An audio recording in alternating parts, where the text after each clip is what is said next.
Vaya buscando la escritura. Vamos a buscar en el libro del profeta Ageo, capítulo 2,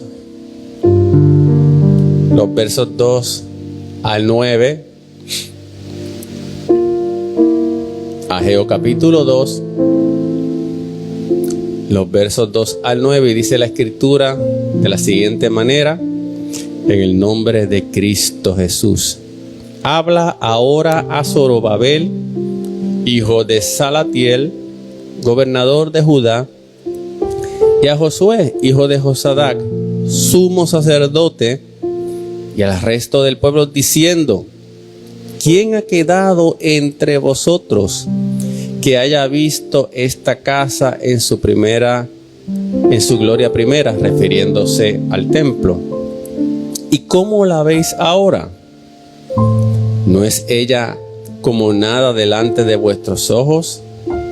Pues ahora, Zorobabel, esfuérzate, dice el Señor.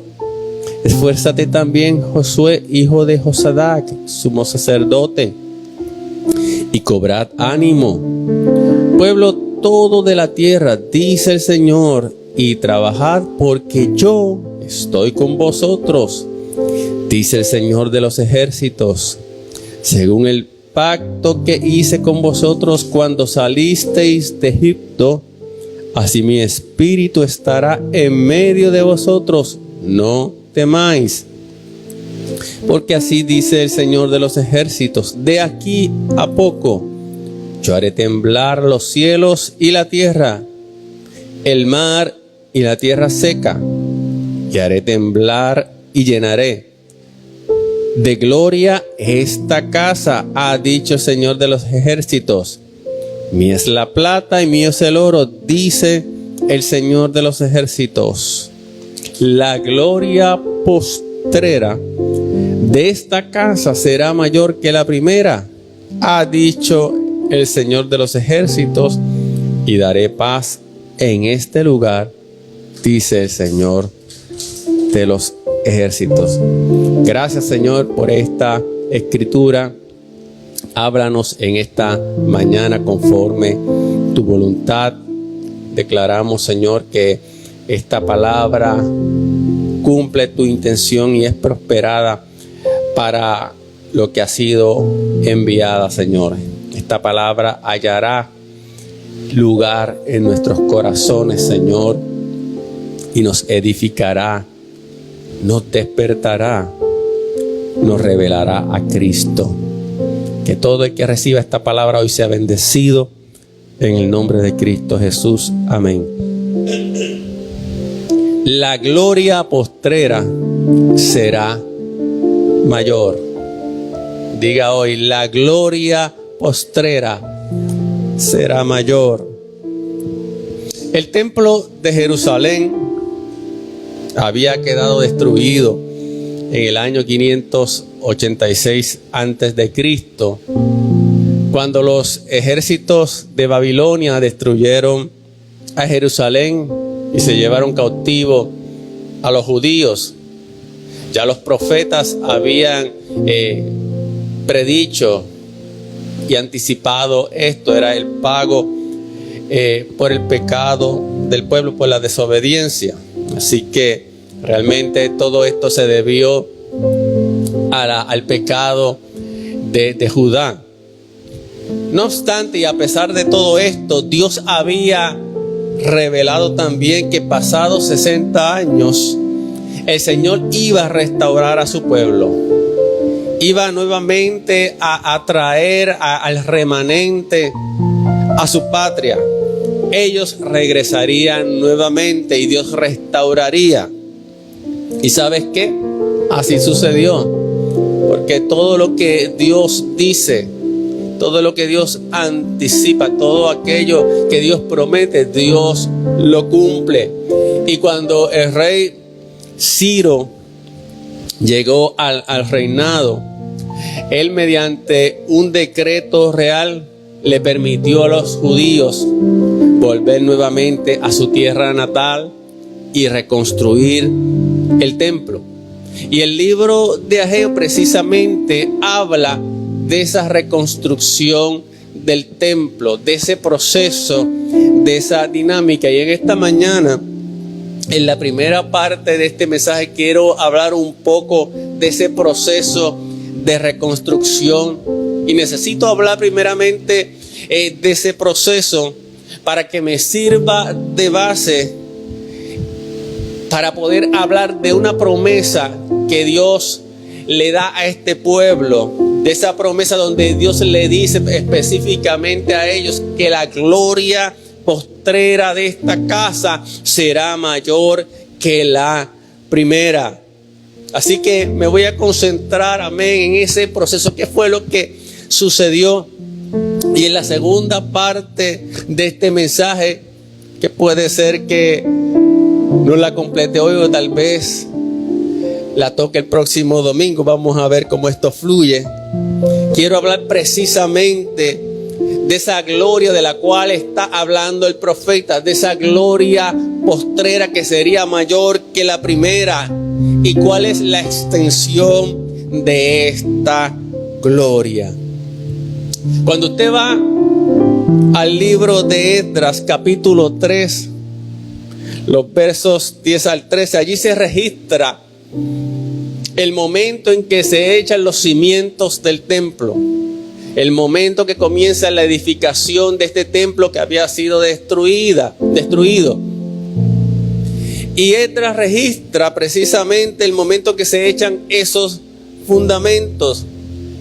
Fue un tiempo bien de mucha emoción, de mucha alegría, pero también de mucha tristeza. Ya habían pasado muchos años después de la destrucción del templo, y ahora nuevamente se comienza a reconstruir el templo que era el centro de la vida religiosa del pueblo de Israel, ese templo que le daba esa identidad al pueblo, ese templo donde se supone que residía en la presencia de Dios. Se comienza a edificar. Y cuando usted va allí a Esdras capítulo 3, usted va a encontrar detalles muy significativos de cómo, por ejemplo, los sacerdotes vestidos con vestiduras sagradas y sus trompetas, y aún los levitas alababan al Señor, todos dando gracias al Señor y cantando una alabanza que decía: Dios es bueno, su gran amor por Israel perdura para siempre.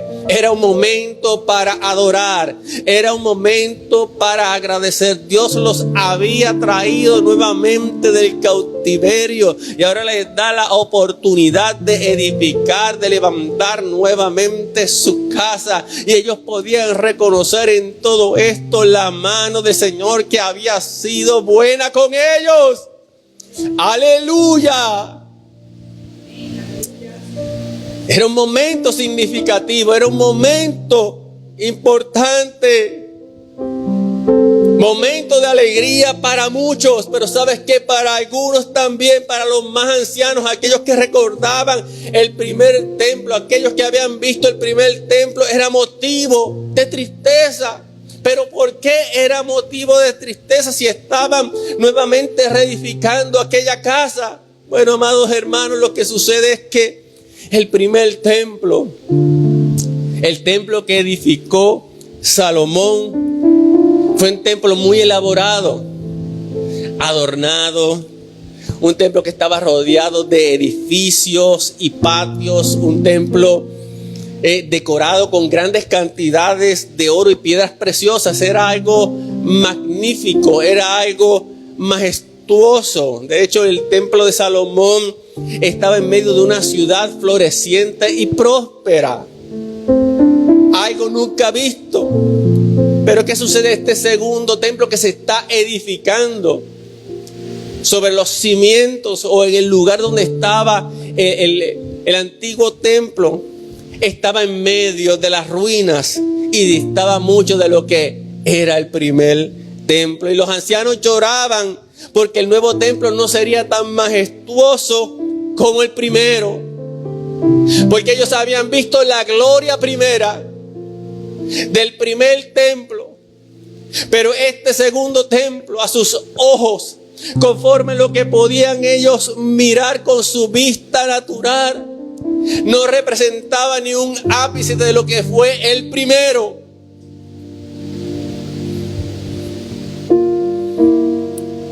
Es decir, ellos comparaban y se entristecían y lloraban porque no era igual.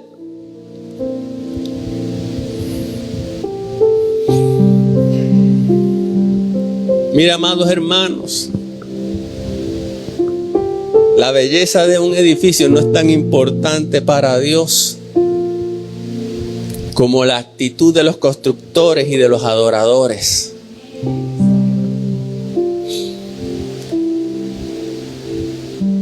Sí, era importante levantar aquella estructura que en lo espiritual también representaba que el pueblo se levantaba espiritualmente. Y se levantaba el templo, ¿verdad? Como aquel lugar, como aquel símbolo de que nuevamente Dios estaba con su pueblo.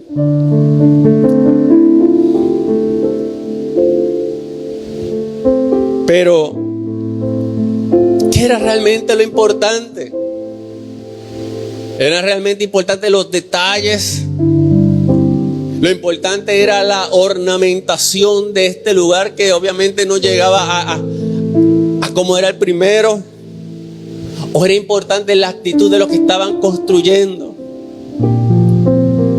y la adoración que se le iba a brindar al Dios de los cielos. Mira, amados, a Dios le interesa más lo que somos que lo que hacemos. A Dios le interesa más lo que somos que lo que hacemos. Entonces, busquemos servir a Dios de corazón.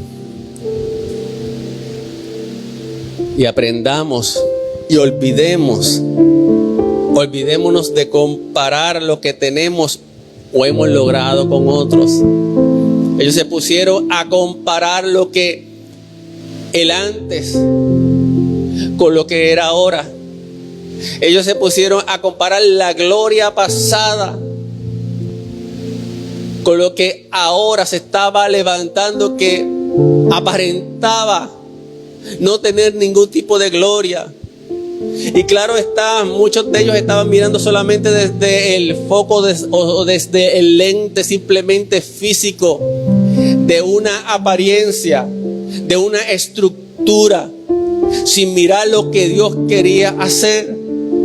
Y a veces nosotros simplemente estamos mirando a través del foco natural, de lo que se puede ver, y no estamos mirando desde el foco de lo que Dios quiere hacer ahora, independientemente de las glorias del pasado, independientemente de las victorias pasadas. Dios quiere hacer algo nuevo ahora, que no será igual a lo que hizo en el pasado, pero que sobrepasará en gloria, porque Él anticipa que la gloria postrera será mayor que la primera. Y Dios es un Dios que según avanza la historia y según avanza su obra, lo que Él va haciendo es mayor, es mejor. Aleluya. Por lo tanto, no nos podemos quedar en el pasado. Por ejemplo, cuando Dios estableció un pacto con el pueblo de Israel, estableció un pacto basado en la ley, basado en un cumplimiento de obras.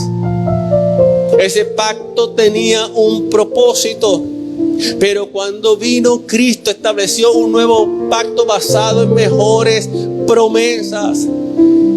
Y como creyentes, como hijos de Dios, Tenemos que reconocer que somos ministros de ese nuevo pacto, por lo tanto, no nos podemos quedar en la gloria pasada de aquel antiguo pacto que cumplió su propósito en su tiempo. Sí, en aquel antiguo pacto Dios se manifestó en el desierto, Dios se manifestó en el Sinaí, Dios abrió los cielos para alimentar el pueblo de Israel, Dios caminaba de día en una nube en el desierto con ellos y por la noche en columna de fuego. Tenían un tabernáculo, Dios ejecutaba juicios y hacía cosas tremendas, pero a pesar de toda esa majestuosidad de ese antiguo pacto, con todo y eso tenían unas limitaciones con relación a lo que era la relación del ser humano con Dios. Amén. Y a pesar de que podía el pueblo ver la majestuosidad de un Dios poderoso, aleluya, este antiguo pacto no podía quitar el pecado, no podía traer al ser humano una restauración, a una relación con Dios. Y perdóneme que me desvío un poco, pero lo que quiero traerte con esto es que a veces descansamos y miramos hacia atrás y pensamos, bueno, es que lo que quedó en el pasado fue mejor, pero tenemos que avanzar. Y nosotros como ministros del nuevo pacto tenemos que reconocer la gloria presente de ese nuevo pacto. Aleluya. Pero vamos a volver aquí a la palabra del Señor, a lo que estamos hablando.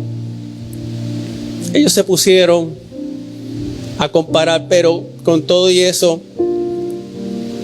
empezaron a edificar el templo, echaron los cimientos del templo y era una mezcla de alegría y tristeza, por lo que ya te expliqué. Pero ¿sabes lo que pasó? Como muchas veces suele suceder, el entusiasmo no duró mucho. Al pasar el entusiasmo y la alegría, la obra pronto se paralizó. ¿Por qué? Hubieron dos razones principales. La oposición externa no se hizo pasar. Judá tenía unos vecinos especiales muy hostiles, los cuales buscaron la manera de impedir que prosiguieran su obra. No querían que ellos edificaran por las repercusiones políticas que estos vecinos pensaban que podía tener la edificación de este templo. Pero la realidad era que ya se había dado un decreto por el rey Ciro para que ellos edificaran, así que ellos tenían autorización. Pero esta oposición hizo mella y la obra se paralizó.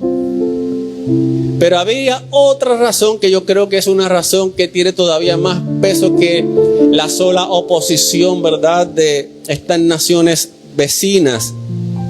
Y es que el pueblo entró en un estado de indiferencia y dejadez. Un estado de indiferencia y dejadez se había apoderado de estos exiliados, de estas personas que habían regresado. Eran como unos 50,000 judíos. Y ¿sabes qué? Ellos se dedicaron a sus propios asuntos. Abandonaron la obra y se dedicaron a edificar y a poner bonitas sus casas. Acuérdense que Jerusalén estaba destruida, entonces se dedicaron a sus propios asuntos, se dedicaron a sus propias agendas. No pusieron en práctica aquello que Jesucristo dijo: más buscad primeramente el reino de Dios y su justicia, y las demás cosas serán añadidas. Así que hubieron dos elementos que detuvieron la obra.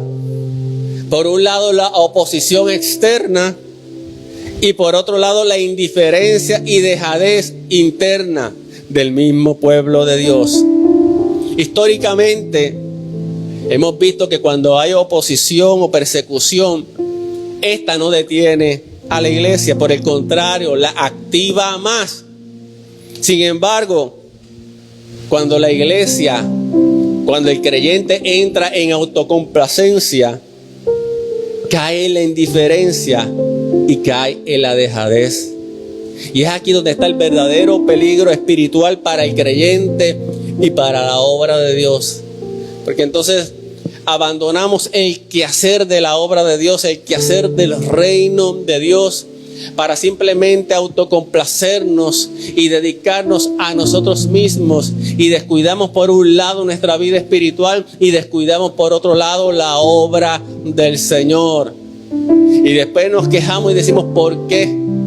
¿Por qué suceden estas cosas? ¿O por qué no avanzamos? ¿O por qué no progresamos? Simplemente porque nos entramos en un estado de autocomplacencia. Era más importante para nosotros nuestro deleite, nuestra comodidad propia antes que los asuntos de Dios. Pero Cristo desde los 12 años decía: los asuntos de mi Padre, en los negocios de mi Padre me es necesario estar. Y yo te pregunto en esta mañana: ¿en qué negocio tú te estás involucrando? ¿En qué negocio tú te estás involucrando? ¿Te estás involucrando en los negocios del reino de Dios o te estás involucrando en los negocios del mundo? Y entiéndeme bien, no estoy diciendo que haya cosas en las cuales tú no te involucres en este mundo. Lo que te estoy diciendo es que a veces nos enredamos tanto en las cosas de este mundo, aunque son cosas que no son necesariamente malas, y descuidamos los negocios del reino de Dios, descuidamos la prioridad del reino de Dios. Se nos olvida que somos ciudadanos del reino de Dios, se nos olvida que tenemos un rey al cual servimos, y muchas veces cuando se nos olvida esto, otras cosas se convierten en nuestro rey. El dinero se convierte en nuestro rey, la profesión se convierte en nuestro rey, el negocio personal se convierte en nuestro rey, el carro se convierte en nuestro rey, porque nos hemos olvidado quién es, amén, el rey y señor de nuestras vidas. Aleluya. Y cuando esto sucede, hay peligro para nuestra vida espiritual. La obra de Dios se paraliza. Aleluya. Y esto pasó en el pueblo. ¿Y tú sabes cuál fue el efecto? La obra se paralizó por 16 años.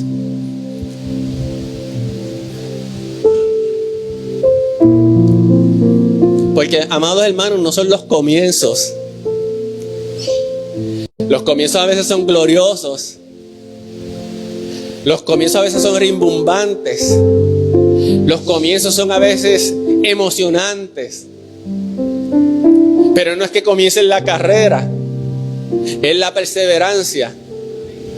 Y este pueblo comenzó, mire, con alegría, con gozo, echaron los cimientos. Vamos a edificar el templo, vamos a volverlo a levantar. Pero cuando vino la persecución y cuando se acomodaron un poquito, abandonaron la obra, y por 16 años se inactivó, amén, la construcción de ese templo. Pero a Dios le interesaba que edificaran. Para Dios era importante que levantaran este lugar. Aleluya. Entonces, ¿qué hizo Dios? Dios activó a sus profetas para que hablaran al pueblo y los despertaran, porque estaban durmiendo. Aleluya. Y a veces la palabra profética va a venir para despertarnos. Aleluya. A veces la palabra profética va a venir para sacudirnos un poco y decirnos: nene, ¿qué te pasa? Estás como que durmiendo mucho, ya te has acomodado demasiado, tienes que despertar. Es hora de moverte, es hora de activarte, es hora de obrar. Aleluya. Yo te llamé con un propósito. Yo te llamé a hacer una obra. ¿Y qué te ha pasado? ¿Te has involucrado en otros asuntos? Despierta. Esa palabra profética fue necesaria para que este pueblo saliera de ese marasmo, porque ya no era la oposición, ya era que se habían acomodado demasiado. Estaban muy acomodados en sus casas, estaban muy preocupados por los adornos de sus casas, por la belleza de sus casas, y la obra abandonada. Entonces Dios levantó a los profetas Ageo y Zacarías para hablarles al pueblo y que la obra fuera continuada. Se activa nuevamente la obra. Gloria a Dios por esa palabra profética precisa, esa palabra profética oportuna que nos despierta.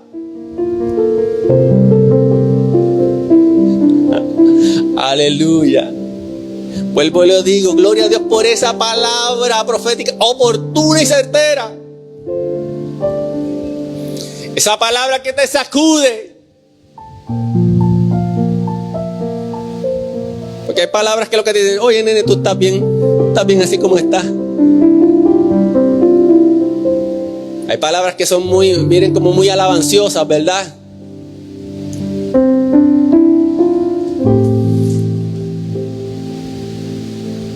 Hay palabras que te dejan en el mismo estatus. Aleluya, pero tiene que venir esa palabra que nos despierte. Pues en el caso de este pueblo había un templo que había que terminar, que había que edificar. Dios quería manifestar una gloria, pero había que levantar ese templo. Entonces, ahora que el templo comienza nuevamente a ser reconstruido, ahora que nuevamente se activan los trabajadores, que se activa el pueblo, Dios le habla a los líderes civiles y religiosos de aquel remanente que había retornado. Y en Ageo 2:3 Dios le dice: ¿queda alguien entre ustedes que haya visto esta casa en su antiguo esplendor, en su antigua gloria? ¿Qué les parece ahora? ¿Qué están viendo ustedes ahora? Ustedes la ven como poca cosa. O sea, Dios empieza a hablar con este pueblo y particularmente con los líderes, aquellos que recordaban la gloria del primer templo. ¿Y qué pasaba? Mira, el entusiasmo se había enfriado. Se había enfriado porque estaban mirando lo que era antes versus lo que estaban viendo ahora. A veces creemos que porque las cosas no pueden ser como era antes, pensamos que no tienen gloria.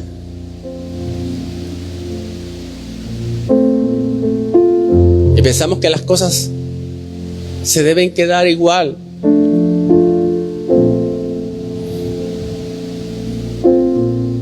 Los problemas de los propios trabajadores y las voces de los demás ancianos que habían conocido en su niñez el templo salomónico. ¿Sabe lo que había hecho esto? Habían sembrado en el pueblo un estado de depresión espiritual. Depresión espiritual. Es decir, el pueblo estaba desanimado. ¿Qué estamos construyendo? ¿Qué gloria tiene esto? O sea, los más ancianos, esto no hay comparación.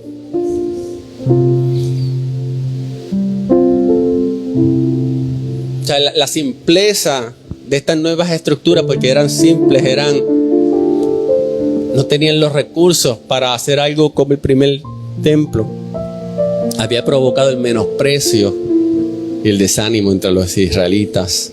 No se podía comparar la grandeza del templo de Salomón. Y quizás a todo esto pues se añadió la idealización del pasado. Eso que decimos muchas veces, que todo tiempo pasado es mejor que el presente, ¿verdad que sí?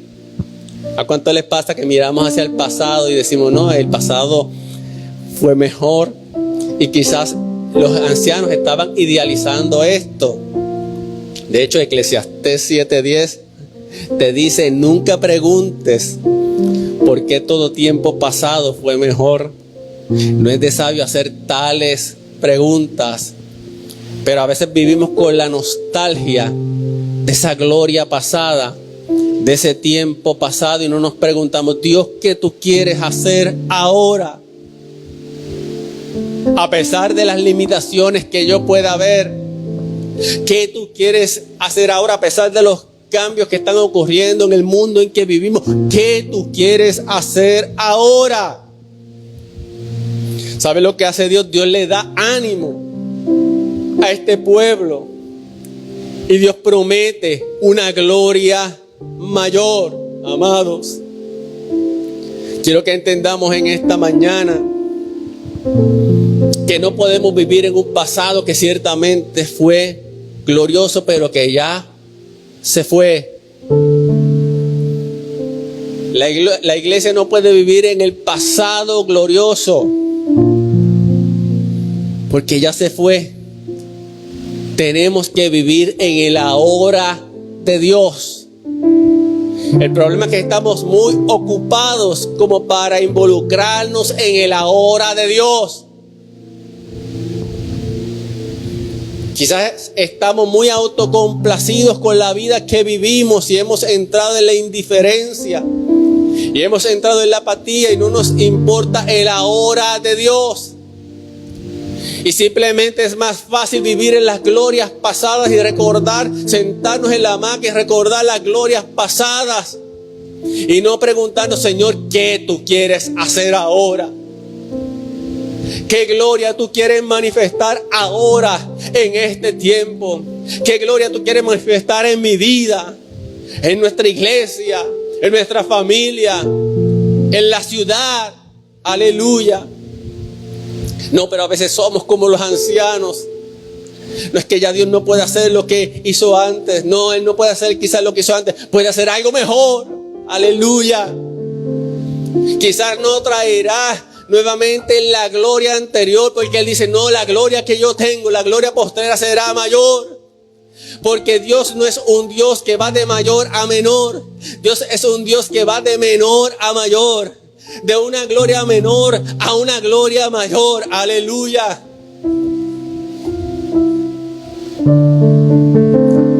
Es decir, Dios nunca va a disminuir su gloria.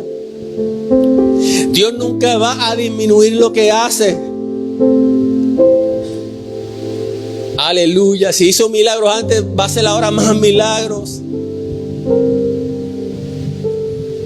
Hay teologías que dicen que ya Dios no hace milagros, que eso era para el tiempo de los apóstoles. Esas teologías sensacionalistas que dicen que ya los dones no son vigentes.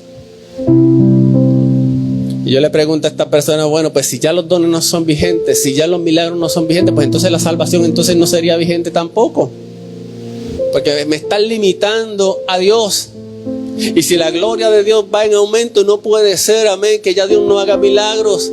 No puede ser que ya Dios no sane. No puede ser. Él dice, la gloria postrera será mayor que la primera. Aleluya. No podemos revivir las glorias pasadas, pero Dios quiere traer una nueva gloria. Por eso es que le habla al pueblo y le da ánimo. En Ageo 2, 4 al 9 le habla a Zorobabel, el gobernante de la ciudad. Le habla a Josué, el líder espiritual, el sacerdote. Le dice, cobren ánimo. Le dice al pueblo, cobra ánimo y comiencen nuevamente a trabajar, porque yo estoy con ustedes. Aleluya. Es importante en esta mañana, iglesia, que sepamos que Dios está con nosotros. Aleluya, Dios está contigo. A veces se nos tiene que recordar, Dios está contigo. Mi hermana Marisol, Dios está contigo. Aleluya, mi hermana Marely, Dios está contigo. José, Dios está contigo. Amén. Aleluya. Mi espíritu estará en medio de ustedes.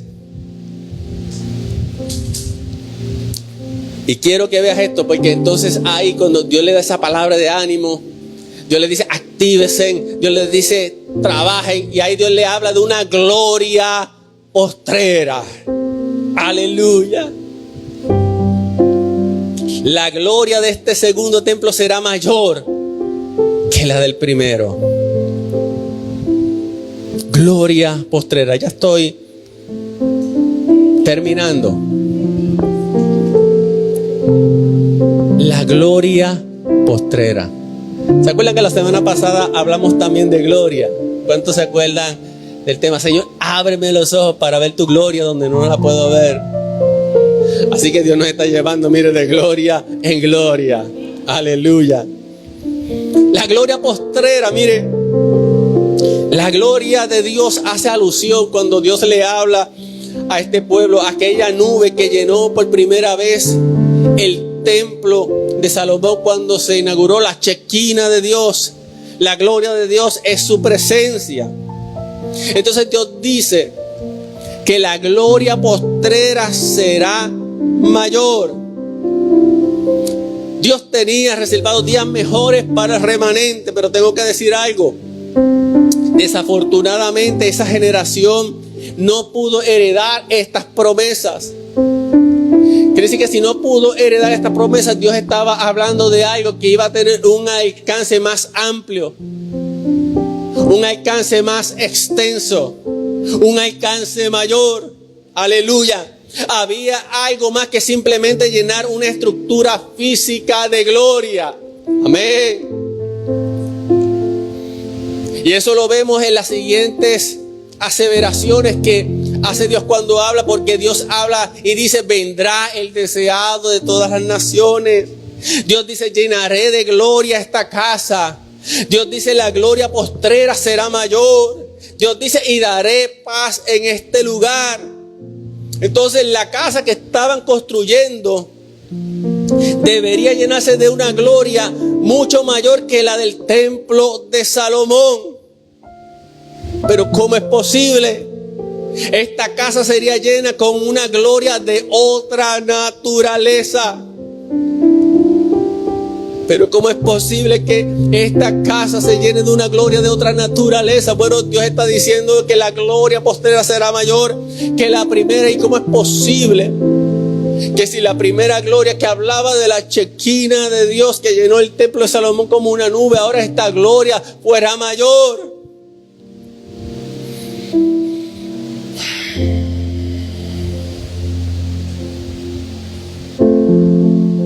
Una gloria que será más que todas las glorias de la primera casa. Porque esa gloria hablaba no solamente de una manifestación, de una nube, de una Shequina. Esa gloria hablaba de la manifestación de una persona.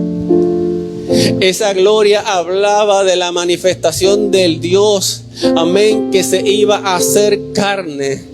Amén. E iba a hacer presencia en la tierra. Aleluya. Esa gloria hablaba de la presencia del Mesías, del Hijo de Dios, el Señor de gloria, personalmente y en naturaleza humana. Aleluya. La presencia del Hijo de Dios solamente pudiera o iba a cumplir esta palabra. Jesús el Cristo. Él es el que debía venir. Amén. Y Juan lo dice bien claramente en el capítulo 1, el verso 14. Vuelvo nuevamente a G1:9. La gloria postrera de esta casa será mayor que la primera. ¿Cómo iba a ser mayor? Juan 1:14. Y el Verbo se hizo hombre y habitó entre nosotros. Y hemos contemplado su gloria, la gloria que corresponde al Hijo unigénito del Padre, lleno de gracia y de verdad. Entonces la gloria de aquella casa postrera sería mayor que la primera, es decir, por medio de la presencia de Cristo Jesús, en cuya faz es dada la luz del conocimiento de la gloria de Dios, conforme 2 de Corintios 4:6 y Hebreos 1:2. Ese Cristo que se encarnó, Él dijo en un momento dado en Mateo 12:6: he aquí uno mayor que el templo. He aquí uno mayor que el templo. Aleluya. Y precisamente Jesús era quien se sentaba en el templo a enseñar todos los días. Llenando él ese templo. Claro está, el templo en el que Jesús enseñaba en sus días era el templo de Herodes, pero para los efectos correspondía al segundo templo, era como si fuera el segundo templo. Aleluya. Así que también literalmente se cumplió esa palabra, porque Cristo llenó ese lugar. Aleluya. La gloria postrera será mayor que la primera. Cristo es esa gloria mayor. Cristo es esa gloria postrera, ese deseado de todas las naciones, ese que dice la Biblia, amén, que descendió a las partes más bajas de la tierra cuando murió, que descendió, pero que cuando ascendió por encima de los cielos para llenarlo todo, para llenarlo todo con su gloria. Aleluya. Bendito sea el nombre de Jesús. Yo no sé si tú estás buscando una gloria postrera en un lugar, si tú estás buscando esa gloria postrera en algo, pero yo te quiero decir que ya la gloria postrera está, porque la gloria postrera es la manifestación de Cristo. Aleluya. Y lo lindo es que los constructores y estas personas de este segundo templo no pudieron ver esto, no lo pudieron ver en su máxima expresión, pero sabes que un día Él vino al templo de nuestras vidas que estaba destruido, a ese templo que había sido llevado cautivo por el pecado y por el diablo. Aleluya. A ese templo que había sido destruido, a ese templo que se le había robado la imagen de Dios. Aleluya. Y un día esa gloria postrera llamada Cristo Jesús vino a llenar nuestras vidas. Aleluya. Vino a llenar tu vida con gloria. Vino a darte gloria en lugar de cenizas. Aleluya. Lo que ellos no vieron, tú y yo ahora lo hemos visto en este nuevo pacto. Porque ya no se trata de estructuras físicas, ya no se trata de construir templos suntuosos o bellos, porque Dios, amén, no habita en estructuras de hombre. Se trata, aleluya, de un nuevo templo. Aleluya. Se trata de la iglesia del Señor. Y Él vino un día, amén, y vino a nuestra vida destruida, aleluya, para llenarla de gloria, para llenar tu vida de gloria. Personalmente, Él vino personalmente, aleluya. Juan 1:14 dice que cuando el Verbo se hizo carne, habitó entre nosotros y vimos su gloria. Aleluya. Pero ahora en nuestra experiencia personal,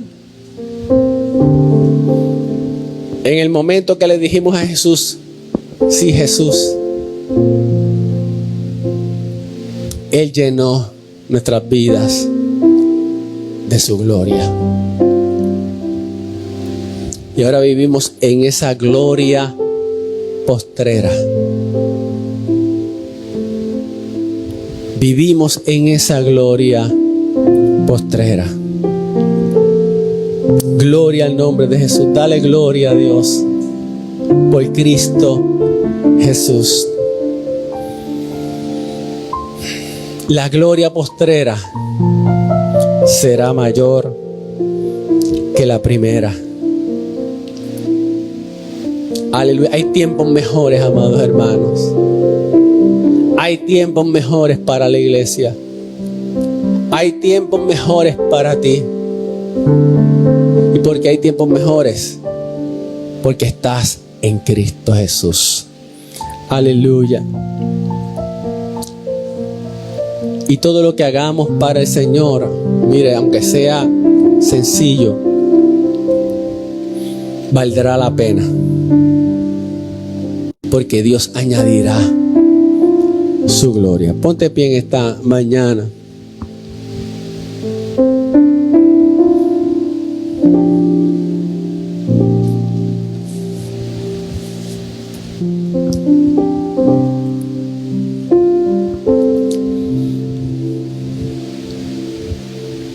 Danos ánimo, Señor, para seguir hacia adelante.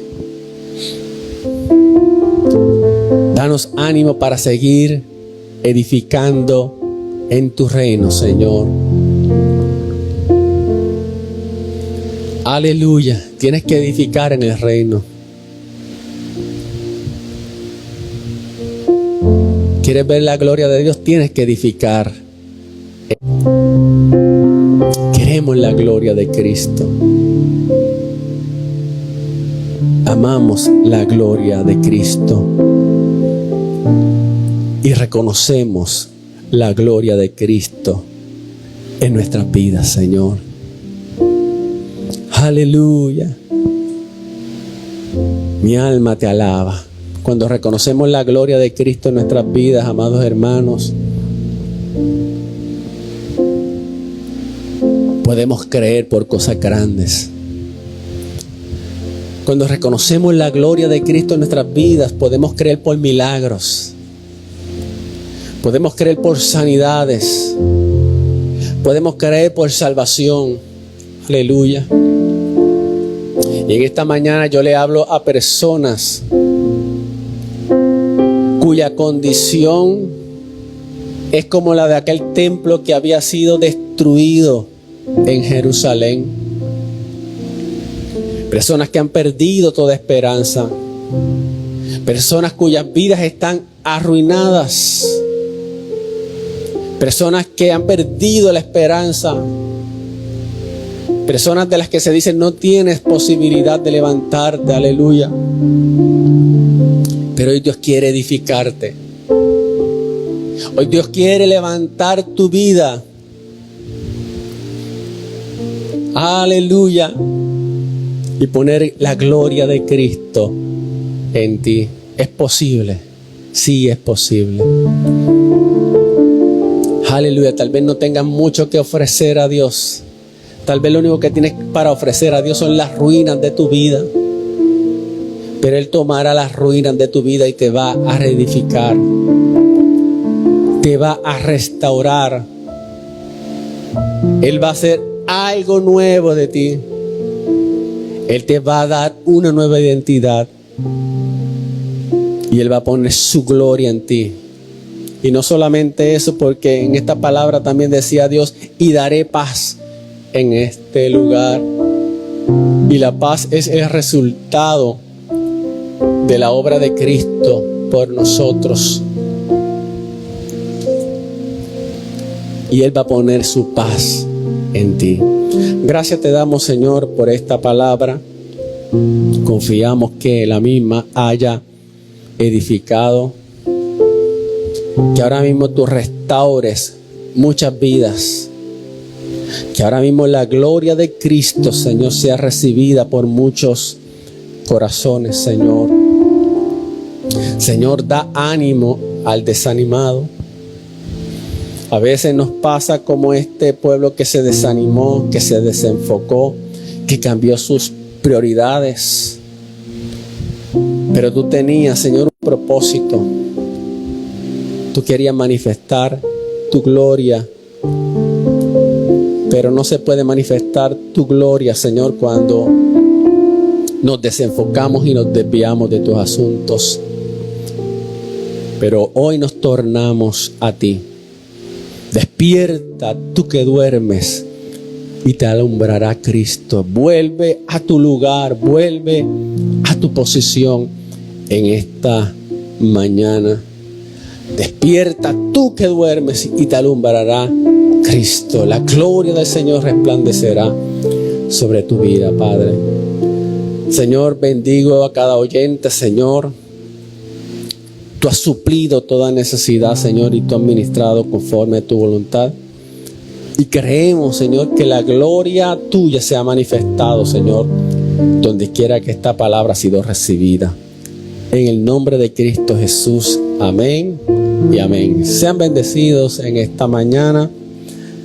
Gracias a los hermanos, amigos conectados a través de Facebook. Que la paz de Dios sea con ustedes y gracias por estar escuchando esta palabra. Así que nos veremos en la próxima ocasión. Amén.